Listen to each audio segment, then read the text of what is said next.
হে hello everyone, আজকে এই সুন্দর সকালের গুড মর্নিং আমার সকল বন্ধুদেরকে।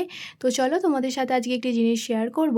আমি আমার গোপু সোনাকে সকালের সেবাতে কিভাবে সেবা দিই, তো সেটাই তোমাদের সাথে এই ভিডিওতে পুরোপুরি শেয়ার করব। তো চলো তোমরা ভিডিওটি দেখতে থাকো। তো প্রথমত বলি, আমার বাপি কালকে বাজারে গিয়েছিল আর গোপালের কটা জিনিস শেষ হয়ে গেছিলো, তো সেটাই আনা হয়েছে। তো দেখো এখানে কিন্তু খেজুর আর বাতাসা, নকুলদানা আর কিশমিশ আর বিস্কুট আনা হয়েছে। তো এই জিনিসগুলোই শেষ হয়ে গেছিলো, তাই এই জিনিসগুলোই আনা হয়েছে, বাদবাকি জিনিস এখনও আছে। তো চলো, এখানে দেখো আমার গোপু সোনা কিন্তু ঘুমাচ্ছে এখনও, আর আমি আমার গোপু সোনাকে তুলে নিয়ে তারপর এখানে আমি তুলসী পাতা তুলতে চলে গিয়েছিলাম। আর এই যে তুলসী পাতা তোলার কিন্তু অনেক রকম নিয়ম আছে, তো তোমরা অনেকেই হয়তো সবাই হয়তো জানো। তো দেখো এখানে কিন্তু আমি আমার গোপু সোনাকে মুখ ধুইয়ে দেবো বলে আর জল নিয়ে চলে এসেছি।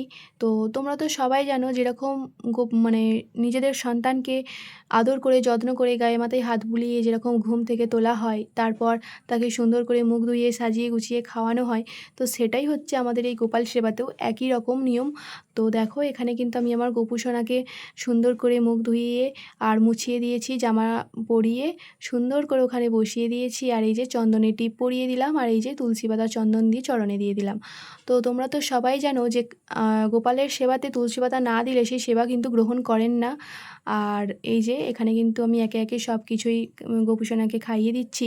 তো তারপর এই যে এখানে আমি মুখটা মুছিয়ে দিচ্ছি। আর এই যে এখানে আমি আমার তুলসী মঞ্চর কাছে ধূপ দেখিয়ে নিচ্ছি। তো তোমাদের এই ভিডিওটি কার কার ভালো লেগেছে আর তোমাদের বাড়িতে কার কার গোপু সোনা রয়েছে অবশ্যই আমাকে কমেন্ট করে জানিও। তো ভিডিওটি ভালো লাগলে লাইক, কমেন্ট অ্যান্ড শেয়ার করে দিও। তো দেখা হচ্ছে পরের ভিডিওতে। তো love you all, take care, tata সবাইকে।